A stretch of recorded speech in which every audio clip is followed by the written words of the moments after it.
Alhamdulillah,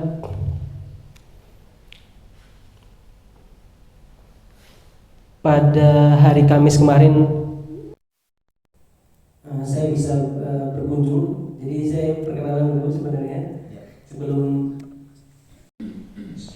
berbagi ilmu. Al-Fakir namanya Muhammad Riza Alvin. Saya aslinya rumahnya di Batang, Pekalongan. Mungkin kalau yang pernah lihat jalan ke Dieng sana, Batur itu lurus nanti tembusnya ke Batang, itu rumah saya. Dan kebetulan alhamdulillah saya mendapatkan istri orang Wonosobo di daerah Kalikuning sana, di Sendang Sari. Dan Om Ari ini adalah om saya, kebetulan beliau adalah om saya.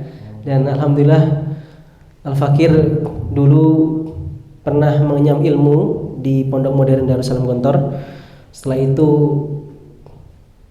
Allah SWT mentakdirkan untuk bisa menghafal Al-Quran 30 juz di Islamic Center Wadi Mubarak di Bogor selama 2 tahun di sana.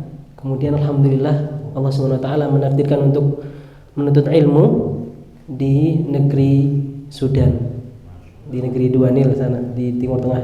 Alhamdulillah dan kemudian alhamdulillah Allah SWT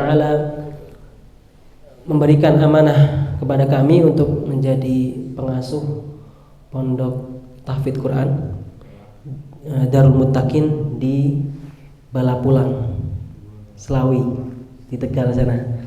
Alhamdulillah sampai saat ini. Kemudian sekarang karena istri pengen sebentar lagi akan lahiran, jadi untuk mempersamai istri sampai lahiran di Wonosobo ini, alhamdulillah bisa berkunjung. Dan mungkin kami ini ilmunya masih sedikit dibandingkan Ustaz Irfan, belum bisa berbagi ilmu apa-apa, hanya butiran debu kalau dibandingkan Ustaz Irfan, mungkin belum seberapa. Mungkin sedikit saja yang bisa kami sampaikan untuk berbagi ilmu, sharing tentang bagaimana pengalaman Al-Fakir menuntut ilmu di negeri Sudan. Al-Imam Syafi'i rahimahullah ta'ala mengatakan, talabul ilmi khairun min salatin nafilah. Menuntut ilmu itu lebih baik dari salat nafilah. Bahkan Allah Subhanahu wa taala dalam firman-Nya mengatakan, a'udzubillahi minasyaitonir rajim, yarfa'illahu alladhina amanu minkum walladzina utul ilma darajat. Allah Subhanahu wa taala akan mengangkat derajat para penuntut ilmu. Maka dari ini Imam Syafi'i mengatakan talabul ilmi, menuntut ilmu khairun, lebih baik min salatin nafilah, dari salat nafilah. Kenapa Imam Syafi'i sampai mengatakan bahwasanya talabul ilmi itu lebih tinggi daripada salat nafilah? Salat nafilah itu yang salat sunnah. Karena menuntut ilmu itu manfaatnya nanti akan berdampak orang lain. Manfaatnya untuk umum. Kalau salat nafilah itu pahalanya itu hanya untuk diri sendiri. Makanya menuntut ilmu itu lebih penting, lebih utama, lebih afdal daripada salat nafilah. Karena dampaknya nanti akan dari diri sendiri, kemudian menyebar ke keluarga, kemudian ke masyarakat sekitar. Alhamdulillah bapak-bapak, ibu-ibu di sini sudah di pagi hari sudah Allah SWT takdirkan, sudah Allah gerakkan hatinya untuk mendatangi masjid untuk duduk. Tidak ada yang menggerakkan hati bapak-bapak ibu sekalian kecuali Allah Subhanahu wa taala. Apalagi kita di pagi hari, kata Imam Al-Hasan Al-Basri, udara di pagi hari itu masih sejuk sekali. Kenapa Bapak Ibu sekalian? Karena udara ini belum tercampur dengan kotorannya atau udaranya orang munafikin. Karena orang munafikin di pagi hari ini masih pada tidur mereka. Makanya athqalu sholati al munafiqin, ya, salat yang paling berat menurut orang munafik itu adalah salatus subhi, subuh dan isya tentunya. Karena mereka salat, kenapa Rasulullah mengatakan salat subuh dan salat isya? Karena salat subuh dan salat isya itu adalah waktunya malam hari, yang dimana orang-orang tidak bisa melihat. Dulu orang-orang nggak bisa melihat, tidak ada lampu. Orang-orang munafik itu ketika sholat menunaikan amalan apapun itu mereka pasti ingin dilihat. Dan alhamdulillah insya Allah para hadirin ini tidak digolongkan atau tidak termasuk orang-orang munafik insya Allah. Karena sudah, apalagi setelah ini kita sholat jamaah kemudian duduk sampai syuruk nanti adalah pahalanya seperti orang berumrah ya.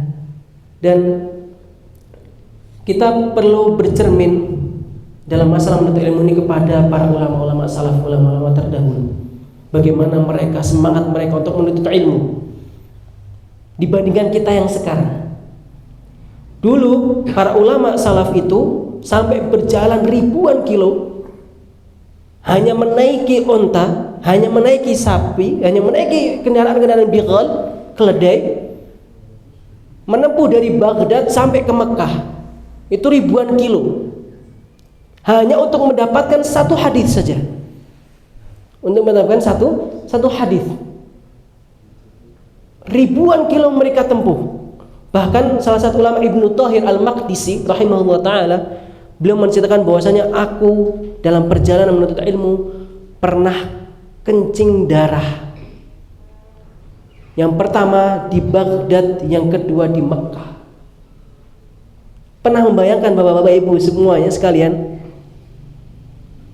sampai kencing darah. Berarti apa? Berarti sampai kehabisan bekal, sampai kehabisan makanan. Kan sampai saking parahnya, sampai kencingnya apa? Darah.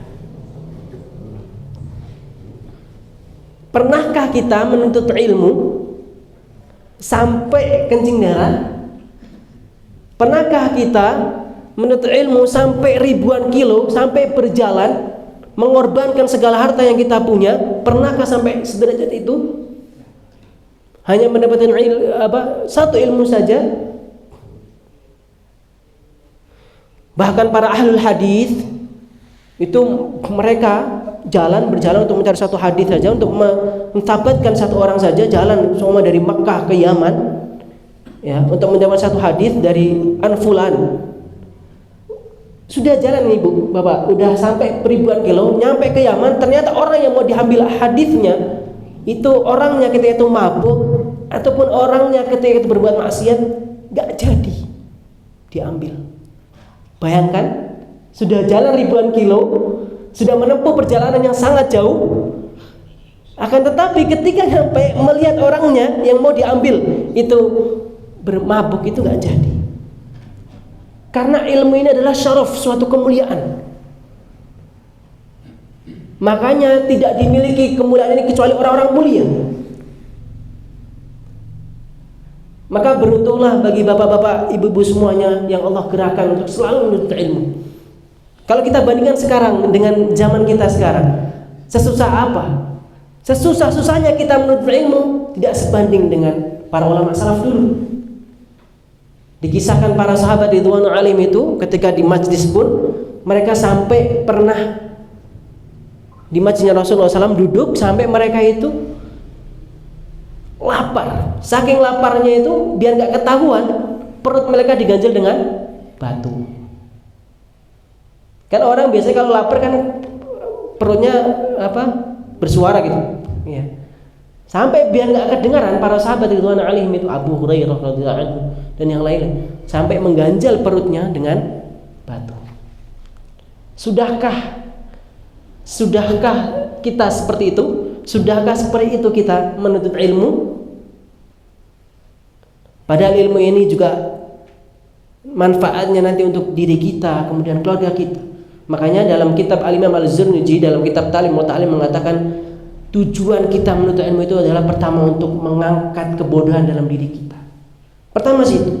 Yang kedua mengangkat kebodohan dari keluarga kita. Baru yang ketiga mengangkat kebodohan dari masyarakat kita.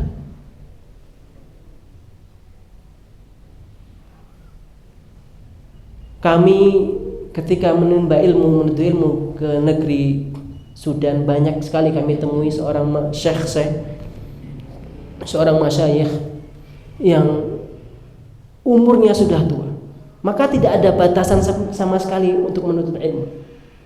Tidak ada batasan untuk menuntut ilmu. Saya punya seorang syekh namanya Syekh Ahmad An-Najasi. Beliau dari Ethiopia. Kalau dulu adalah Ethiopia adalah negeri Habasyah. Beliau datang ke Sudan umurnya sudah sekitar 20-an ke atas, 25-26. Datang untuk menuntut ilmu, datang berjalan dari Ethiopia sampai ke Sudan, menuntut ilmu untuk mencari, untuk menimba ilmu hadis. Beliau berjalan. Umurnya padahal Bapak Ibu udah sekian, udah 20 ke atas 5 ini. Akan tetapi karena semangat beliau datang duduk di majelis ilmu bersama Syekh Musa'ad, seorang ahli hadis. Beliau salah satu pakar musnid hadis. Itu datang memulazamah, mendatangi Syekh ini selama bertahun-tahun, 4 tahun, 5 tahun. Datang ke Sudan itu Ibu, belum bisa baca Quran. Bacanya itu belekak-belekuk. Datang itu umur segitu ke Sudan belum bisa baca Quran sama sekali.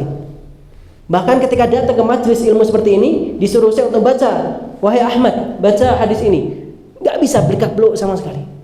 Itu pertama kali datang majelis. Ketika sudah memulazamah sampai 3 tahun, 4 tahun, 5 tahun, wallahi ya, perubahan terjadi pada syekh ini, syekh kami ini. Setelah 3 tahun, 4 tahun, 5 tahun, beliau sekarang sudah hafal ribuan hadis, hafal rijal dari yang meriwayatkan dari fulan dan fulan. Seumpama Al-Imam Bukhari itu kapan beliau wafat, kapan beliau lahir, siapa guru-guru beliau, siapa murid-murid beliau, di mana beliau hidup. Sama Al-A'mas, Al-Imam Al-A'mas Sulaiman bin Mahran itu kapan beliau lahir, kapan beliau wafat, siapa saja guru-gurunya, siapa saja muridnya. Beliau hafal sampai sedetail itu ketika ditanya. Hafal sampai seperti itu. Kalau kita bandingkan dengan komputer itu Pentium 4, kalau diuji mungkin bisa jebol itu Pentium 4 itu. Karena menghafalkan rijal-rijal hadis itu nggak mudah. Bayangkan saja kita hafal sampai sedetail itu. Ini namanya siapa? Kemudian kapan beliau wafat, kapan beliau lahir, di mana beliau hidup, itu sampai dihafalkan sedetail itu. Bahkan beliau ya sangat-sangat suka dan sangat senang kepada para penuntut ilmu dari Indonesia karena umurnya masih muda-muda sekali. Itu proses seseorang ya, dari seperti itu saking kesungguhan beliau. Bahkan kami akan ceritakan bahwasanya beliau itu seorang syekh kami ini, beliau adalah seorang penjual buku di pinggir jalan. Mungkin orang tidak banyak tahu kalau beliau ahli ilmu. Nggak ada yang tahu. Orang taunya beliau adalah penjual buku di pinggir jalan. Seorang ahli ilmu ya, yang nggak mau diketahui sama orang. Bahkan beliau pun nggak punya ijazah kayak kita SD, SMP, kuliah, nggak ada. Sangat jarang sekali orang yang seperti beliau. Mungkin kami pun ketika belajar sama beliau, belajarnya di pinggir jalan, di bawah terik sinar matahari, Pak. Sambil beliau jualan, kita baca kitab. Beliau adalah salah satu syekh kami yang mungkin kata ulama, kam min masyhurin fil ardi majhulun fis sama, wa kam min majhulin fil ardi masyhurun fis sama. Betapa banyak orang yang dia terkenal di bumi tapi tidak diketahui oleh penduduk langit, dan betapa banyak orang ya yang terkenal di langit tapi dia tidak terkenal di bumi, tidak diketahui banyak orang. Beliau rumahnya itu masih terbuat dari kotoran keledai. Tahu kotoran keledai? Kotoran keledai itu Ibu, bahwa kalau sudah kering itu dia bisa dibangun. Kalau di negeri sana itu sudah kotoran tapi yang sudah kering ya, itu ditata menjadi rumah. Itu kalau hujan gede bisa roboh semuanya. Itu dari zuhud dan waroknya beliau. Rumahnya kalau dibandingkan dengan Masjid Fatimah ini mungkin masih besar Masjid Fatimah. cuman sepetak segini aja.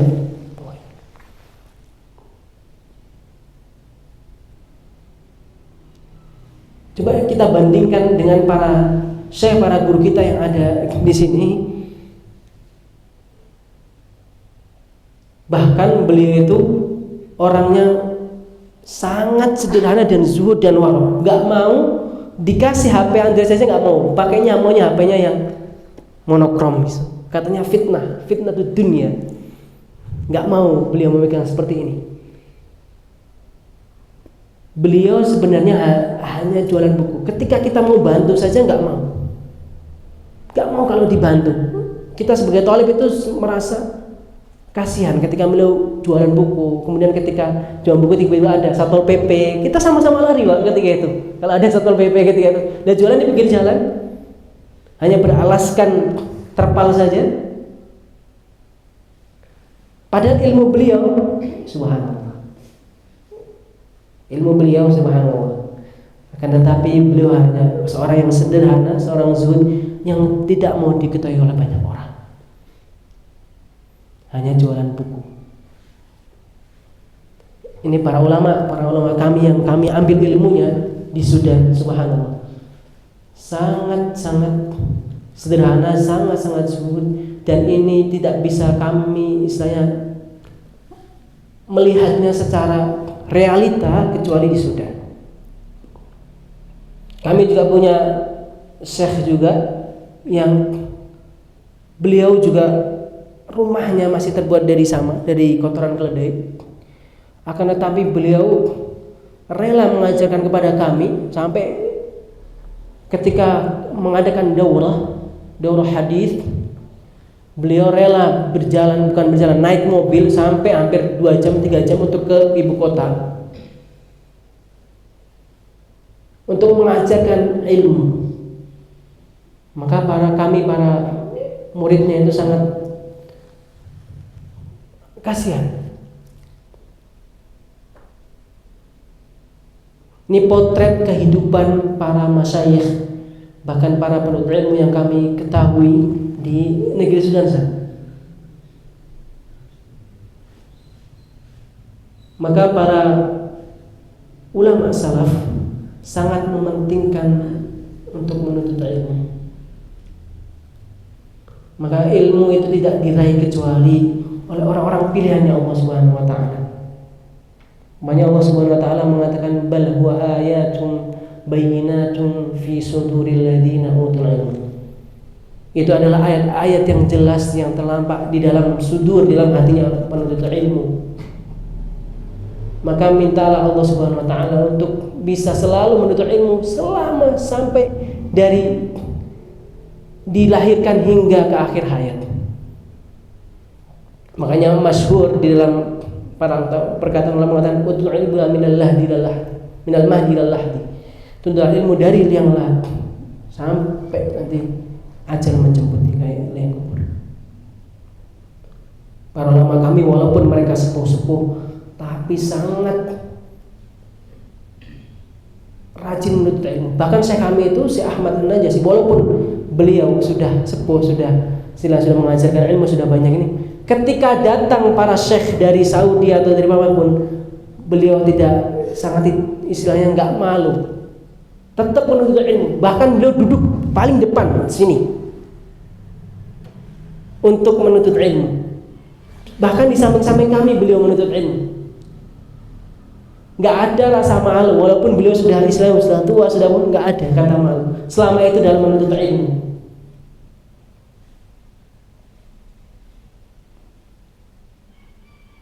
Kesungguhan seorang syekh, kesungguhan para penuntut ilmu yang mana sangat mencintai ilmu, bahkan tidak ada rasa malu. Maka kita juga harus kita tanamkan dalam diri kita selama hayat masih di kandung badan. Selama itu pula kita akan menuntut ilmu hingga akhir hayat. Kalau kita bercermin dengan ulama salaf sangatlah jauh. Sekarang pertanyaannya, sudah berapa hadis yang sudah kita hafal? Sudah berapa ayat Al-Quran yang sudah kita hafal? Sudah berapa kitab yang sudah kita baca dibandingkan mereka? ilmu itu sangat luas sekali, akan tetapi umur kita terbatas.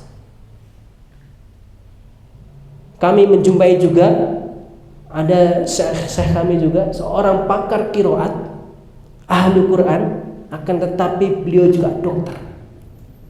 Sangat jarang sekali kita temukan seorang dokter dia pakar qiraat, pakar ahli Quran. Pernah Bapak Ibu menemukan di Indonesia yang dokter kemudian pakar qiraat atau ahli Quran? Dia mengarang qiraat asra, qiraat sab'ah. Ada yang pernah menemukan? Kami menjumpai seorang syekh kami juga namanya Syekh Ahmad. Namanya Syekh Ahmad juga, tapi namanya Syekh Ahmad Nurul Islam. Beliau mengambil fakultas kedokteran di kampus kami, tapi sudah menguasai qiraat asra. Maka walaupun Bapak-bapak Ibu semua yang terjun di dunia umum apapun, tidak ada istilahnya kata, oh aku kan bagiannya di pelajaran umum, jadi nggak perlulah terjun di dunia ilmu di dalam menuntut ilmu, nggak perlu, cukup saya menggeluti dunia ilmu saja. Tidak, di umum saja tidak. Walaupun Syekh Ahmad ini sudah mendapatkan dunia istilahnya kedokteran, Pak, dunia umum, akan tetapi belum tidak puas dengan dunia umum ini, malah mempelajari ilmu qiraat, mempelajari ilmu qiraat. Ilmu qiraat itu ilmu yang sangat susah sekali karena dia menghafalkan namanya Asy-Syatibiyah yang baitnya hampir 1000. Yang biasa mungkin Bapak-bapak Ibu dengar korek-korek Muhammad ZA yang biasa di setel itu yang bacanya Maliki Yaumiddin, dibacanya Maliki Yaumiddin. Makanya kenapa dibaca pendek? Ada kalau kita namanya riwayat Hafiz an Asim Al-Kufi, makanya maknya panjang, Maliki Yaumiddin. Kalau ini baca Maliki Yaumiddin, pendek maknya. Seperti itu. Ada yang Ihdinas Shiratal Mustaqim, kayaknya short kan kalau kita baca. Ada riwayat lain Pak, bacanya pakainya ismam, Ihdinas Shiratal Mustaqim. Maka ilmu ini sangat luas sekali. Maka ketika mendengar, oh ini kok Maliki kok baca pendek, ini apa nih, bid'ah nih, wah berarti bukan bid'ah, berarti kitanya yang ilmunya yang masih belum luas. Bacanya wadduhi wallaili idza saji ma wadda'aka rabbuka wa ma qali wa lal-akhiratu khairul laka minal uli. Alhamdulillah Allah SWT menantikan saya untuk bisa mempelajari ini semua, qiraah sab'ah ini. Dan ini ilmu yang sekarang mungkin jarang dimiliki oleh tersebar di Indonesia, khususnya mungkin di masyarakat Wonosobo. Karena pernah ada seorang syekh cerita ketika itu beliau mau imam, kemudian memakai riwayat lain selain Hafiz an Asim Al-Kufi, bacanya Maliki Yaumiddin. Yang belakangnya imamnya Maliki gitu. Dikiranya imamnya salah. Maka kalau semakin kita menuntut ilmu, semakin kita mempelajari ilmu-ilmu yang luas ini, ilmu itu ada ilmu alat, ada ilmu maqasid. Ilmu alat itu sangat banyak sekali. Ada dari bahasa, kita harus belajar dari bahasa, istilahnya grammatical bahasa Arab. Kita belajarnya sebenarnya dari nahwu itu dari paling dasar saja. Ilmu ajrumiyah, naik lagi nanti ke kotor nada, naik lagi Alfiyah Ibnu Malik. Belum kita terjun ke ilmu hadis. Ilmu hadis itu ada ilmu mustalah hadis, istilah-istilah dalam ilmu hadis. Kita belajar Baiquniyah, kita belajar Alfiyah Suyuti, naik lagi. Belum di ilmu hadis. Hadis itu yang kita belajar Arba'in Nawawiyah, kemudian kita ahkam, kemudian naik ke Riyadhus Shalihin yang bapak-bapak semua belajar sama Ustaz Irfan hafizahullah taala. Semua ada runtutan dalam menuntut ilmu. Bahkan dalam hadis, mustalah hadis, ilmu hadis, kemudian bergeser lagi ke ilmu tafsir, kita belajar usul tafsir, baru naik lagi ke yang ke atas lagi. Masih luas sekali, masih banyak sekali kitab-kitab atau ilmu-ilmu belum kita pelajari. Maka jangan pernah puas. Makanya saya jelaskan tadi ilmu qiraat itu sangat banyak sekali. Dalam ilmu Quran kita belajar di tajwid itu ada namanya Tuhfatul Atfal. Pernah dengar namanya matan Tuhfatul Atfal?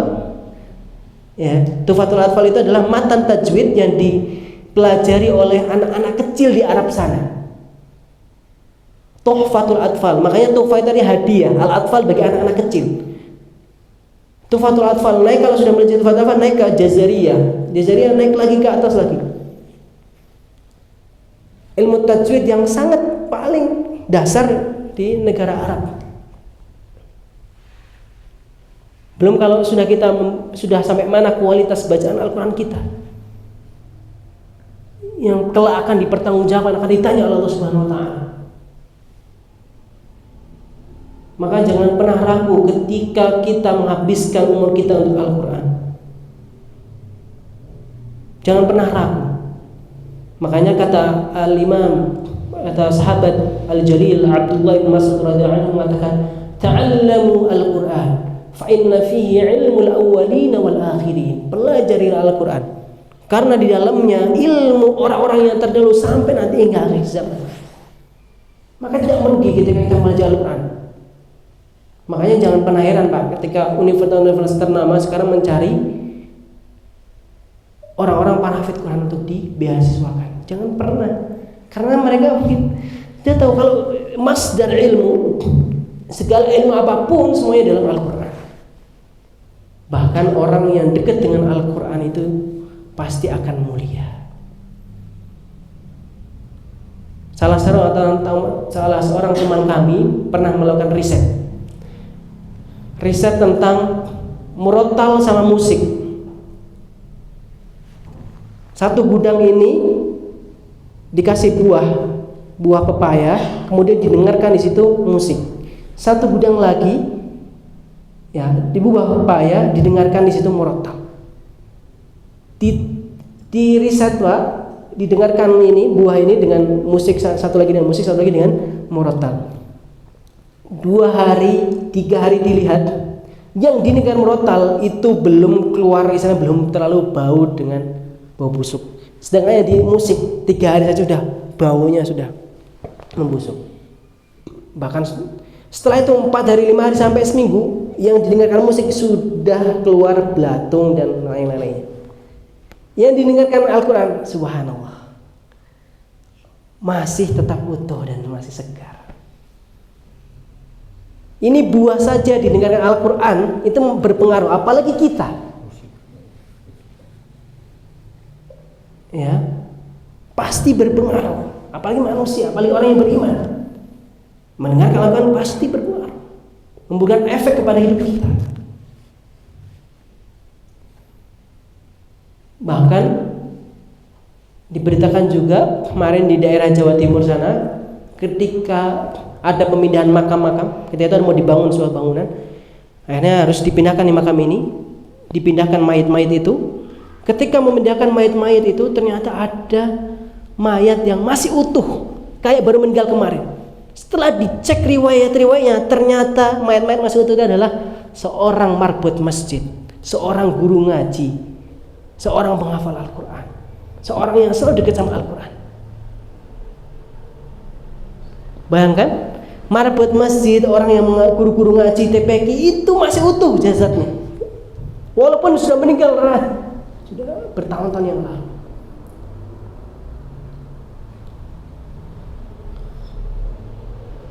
Maka menuntutlah ilmu, mulailah dari yang paling dasar saja, dari Al-Quran. Pelajarilah tajwidnya, pelajari makhrajnya, pelajari sifat hurufnya, pelajari dari situ. Kemudian kalau bisa mempelajari ke ilmu hadis dari Arba'in Nawawiyah seperti ini. Walaupun bapak-bapak semuanya, ibu-ibu semuanya pasti, saya tahu pasti dari semuanya pasti mempunyai tanggungan pekerjaan, tapi sisihkanlah waktu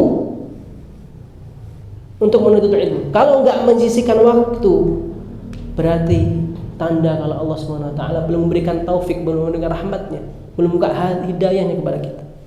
Maka kalau enggak meluangkan waktu, itu enggak mungkin bisa. Pasti selalu kita akan bilangnya sibuk dan sibuk dan sibuk dengan kerjaan. Ya. Sampai kapan kita akan seperti ini? Kalaulah tidak meluangkan waktu, maka luangkanlah waktu dari sekian waktu kita untuk menuntut ilmu, untuk membaca Al-Quran, untuk mempelajari hadis-hadis Rasulullah Sallallahu Alaihi Wasallam. Kami punya potret kehidupan seorang syekh kami juga di Sudan, namanya Syekh Umar Ibn Abdullah Al-Hashimi. Beliau adalah keturunan Al-Hashim, Bani Hashim, keturunan dari Ahlul Bait. Potret kehidupan yang saya jarang temui di Indonesia. Kenapa? Anak-anak beliau punya 7 anak. Dari anak beliau yang pertama Abdurrahman, ke bawah Abdullah, Muhammad, sampai Yusuf, sampai yang terakhir perempuan itu. Mereka sudah lulus SD, itu bapak-bapak semuanya, ibu-ibu semua lulus SD. Belum lulus SD, mereka sekitar umurnya 8 tahun, 9 tahun, 10 tahun. Mereka sudah selesai hafalnya 30 juz. Anaknya yang kedua Muhammad itu sudah 25 juz. Anaknya yang bawah lagi Yusuf itu 20 juz. Anaknya lagi itu 15 juz. Dan ketika Syekh Umar ini imam, belakangnya itu langsung anak-anak beliau. Jadi kalau syekhnya salah yang benar siapa? Anaknya langsung Abdurrahman itu. Anak-anaknya itu walaupun umurnya masih belia, sudah hafal 30 juz, ketika ditanya dari matan-matan ilmu-ilmu apapun yang dasar dari Arba'in Nawawiyah, kita tanya sebutkan satu kata aja, dia langsung hafal di luar kepala.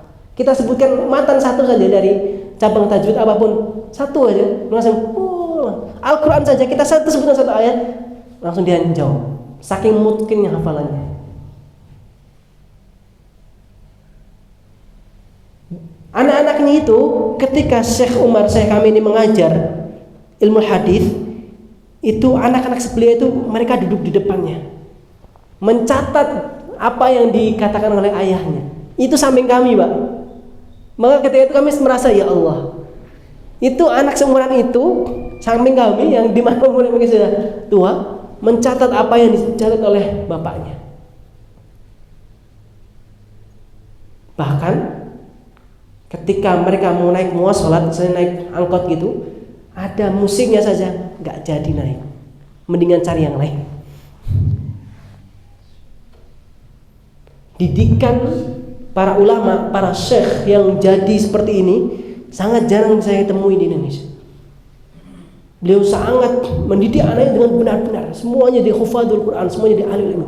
Bahkan mereka nggak sekolah formal sama sekali, karena fokus untuk mendidik anak-anak mereka untuk menuntut ilmu. Karena kalau kita mengejar akhirat, kita menjadikan anak-anak kita sebagai ahlul ilmi, penghafal Al-Quran, penghafal hadis, insya Allah dunia akan dapat. Akan tetapi kalau kita menyuruh anak-anak kita untuk kamu cari dunia sana, belum tentu akhiratnya dapat, belum tentu ilmu syariatnya dapat, belum tentu Al-Qurannya dapat. Maka sejak dini sekali saya ini menanamkan kepada anak-anaknya untuk menghafal Al-Quran, untuk menghafal hadis, untuk menjadi ahli ilmu. Sekolah itu nanti, katanya, formal itu gampang nanti. Karena kalau di Sudan itu begitu banyak, istilahnya kalau beliau itu kurang cocok kalau ada sekolahan yang dicampur gitu, laki-laki sama perempuannya, itu kurang cocok, kurang suka, karena termasuk khalwat kata beliau. Itu buat apa sekolah-sekolah sekarang kebanyakan yang diajarkan di situ adalah sesuatu yang muharramat, sesuatu yang, contohnya saja sekarang kita di masa pandemi ini, Bapak Ibu, anak-anak itu ketika di sekolah ketika diliburkan semua di rumah, ngapain mereka? Fokus sama HP-nya masing-masing. Kalau kita mengajarkan ilmu akhirat, ilmu ini, pasti mereka tidak akan tergoda dengan HP, tidak akan tergoda dengan main PS dan yang lain-lainnya. Sangat disayangkan sekali. Tanamkan kepada anak-anak kita untuk selalu mencintai ilmu, untuk mencintai Al-Quran. Tanamkan sejak dini untuk suka dengan ilmu, suka dengan menuntut ilmu. Ajar dari dini dari sekarang. Karena waktu kita terbatas dan tidak tahu kapan kita dijemput oleh Allah Subhanahu wa taala. Cabut ajalnya. Semoga Allah Subhanahu wa taala mematikan kita dalam mewafatkan kita dalam keadaan menuntut ilmu, ya, yang menjadikan kita golongan-golongan orang yang soleh dan berkumpul dengan orang-orang soleh seperti ini. Dan saya sangat berbangga, saya sangat senang sekali bisa hadir untuk sharing bersama orang-orang soleh. Semoga Allah SWT memasukkan kita dalam golongan yang sab'atun yudhilumullah yauma la dhilla illa dhilluh, 7 golongan yang akan dinilai Allah SWT di hari kiamat nanti. Salah satunya adalah yang dimana rajulun qalbuhu muta'alliqun bil masajid, seseorang yang hatinya selalu terpaut dengan masjid.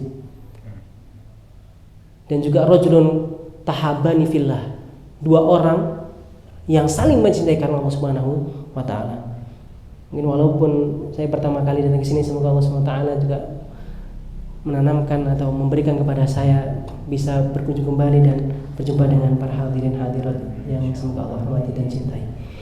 Mungkin cukup sekian dari Al-Fakir, mungkin bisa ditambah oleh Asal Irfan sampai jam 6 ini masih ada beberapa waktu. Karena kami masih sedikit ilmunya, kami mau menimba ilmu dari Ustaz Irfan hafizahullah taala. Jazakumullah khairan katsiran wa barakallahu fikum. Wassalamualaikum warahmatullahi wabarakatuh. Silakan hadirin kalau ada yang mau bertanya pada beliau. Boleh. Sama itu.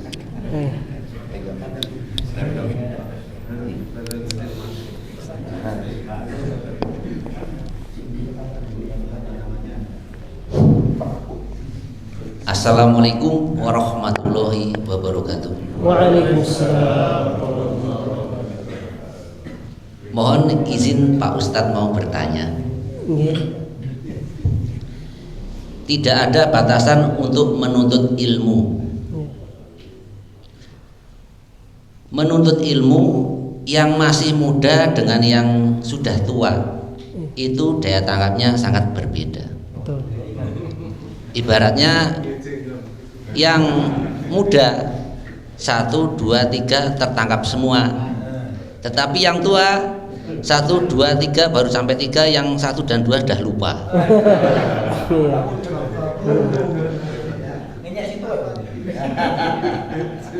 Jangan tersinggung ya.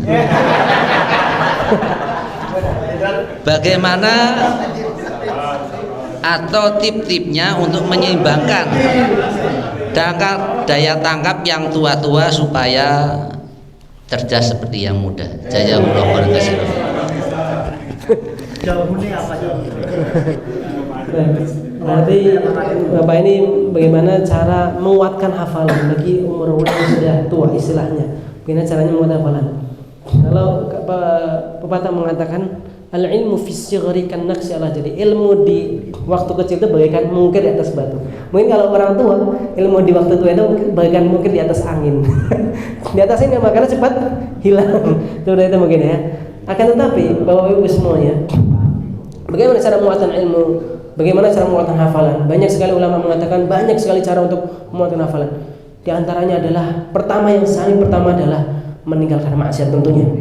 Meninggalkan, makanya Imam Syafi'i rahimahullah taala pernah curhat kepada gurunya Al-Waqi' bin Jarrah mengatakan syakautu ila waqi'in su'a hifdhi fa arsyadani ila tarkil ma'asi. Syakautu ila Waqi', bahwa saya pernah mengadu kepada guru saya Imam Waqi' tentang su'a hifdhi, tentang keburukan hafalan saya, kesusahan saya menghafal. Fa arsyadani ila tarkil ma'asi. Kemudian Imam Waqi' ini memberikan nasihat kepada saya untuk tarkil ma'asi, untuk meninggalkan kemaksiatan. Karena maksiat ini akan dampak ke hati kita. Ketika hati kita keruh, hati kita kotor, akan dampak juga ke hafalan kita.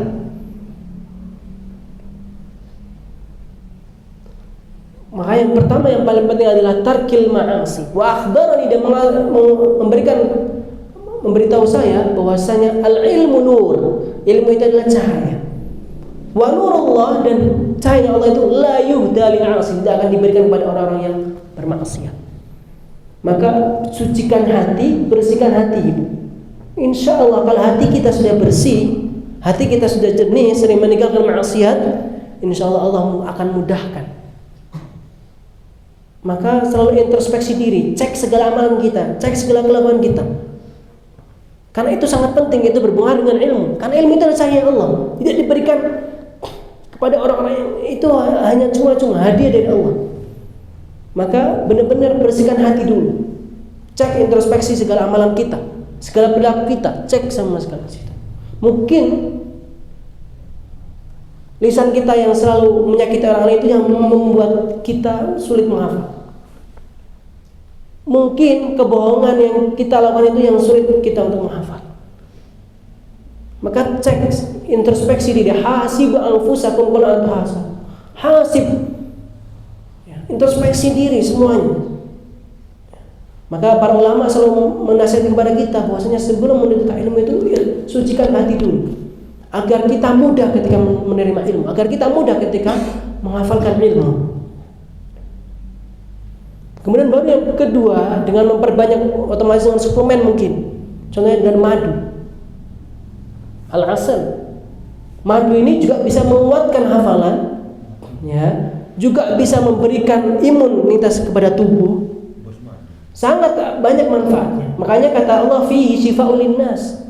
Bahwasanya dalam madu itu adalah syifa, kesembuhan bagi manusia, segala penyakit, termasuk penyakit susah menghafal. Kelainan misalnya, minumlah madu yang banyak-banyak, rutinkan minum madu. Ya. Rutinkan minum madu untuk niatnya untuk bisa cepat menghafal. Kemudian kesungguhan, sudah pasti itu kesungguhan. Kesungguhan seseorang. Al-Imam Syafi'i rahimahullah ta'ala menghafal satu ayat saja sampai 40 kali. Menghafal satu ayat. Sedangkan kita mungkin menghafal ayat sampai 10 saja diulang-ulang sudah capek. Rakuat rek.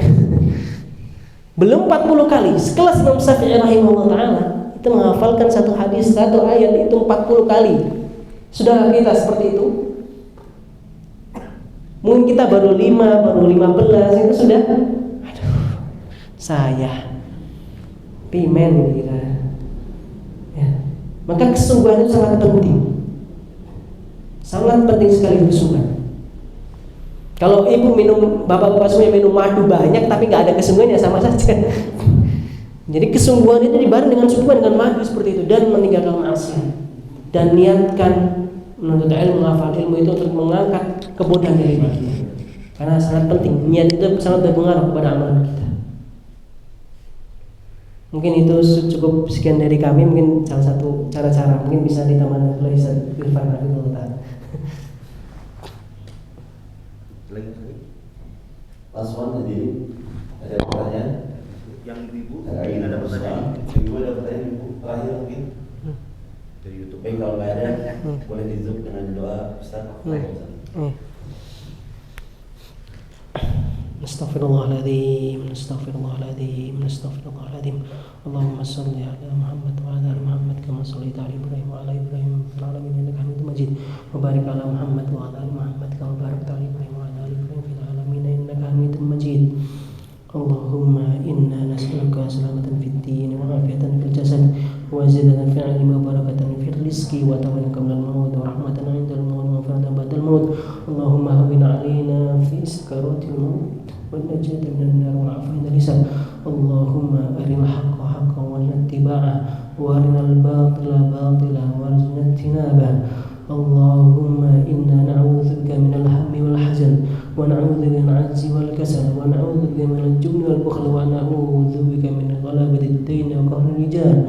Allahumma aslih lana dinana alladhi huwa 'ismat amrina wa aslih lana dunyana allati fiha ma'ashuna wa aslih lana akhiratana allati ilaiha ma'aduna waj'al hayata ziyadatan lana fi kulli khair waj'al mauta rahatan min kulli syarr. Allahumma ighfir lil muslimina wal muslimat wal mu'minina wal mu'minat al ahya'i minhum wal amwat innaka sami'un qaribun mujibud da'wat ya qadil hajat.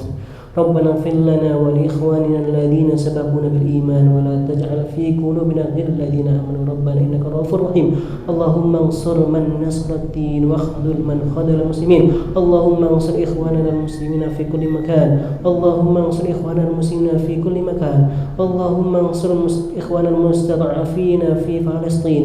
اللهم انصر إخواننا المسلمين في الشام. اللهم انصر إخواننا المسلمين في روهينيا. اللهم انصر إخواننا المسلمين في كل مكان يا أرحم الراحمين. ربنا هب لنا من أزواجنا وذرياتنا قرة أعين واجعلنا للمتقين إماما اللهم اجعلنا من أهل القرآن الذين هم أهلك وخاصته اللهم اجعلنا ممن يعمل بالقرآن اللهم اجعلنا ممن يتخلق بأخلاق القرآن اللهم اجعل القرآن حجة لنا لا علينا اللهم ارحمنا بالقرآن واجعل حجة لنا يا رب العالمين يا رب العالمين ربنا أوزعنا نصر نعمتك التي أنعمت علينا وعلى والدينا ونعمل صالحا ترضاه وادخلنا برحمتك في عبادك الصالحين ربنا ظلمنا أنفسنا وإن لم تغفر لنا وترحمنا لنكونن من الخاسرين ربنا آتنا في الدنيا حسنة وفي الآخرة حسنة وقنا عذاب النار سبحان ربك رب العزة عما يصفون وسلام على المرسلين الحمد لله رب العالمين. Jazakumullah khairan katsiran wa barakallahu fikum. Wassalamualaikum warahmatullahi wabarakatuh. Waalaikumsalam.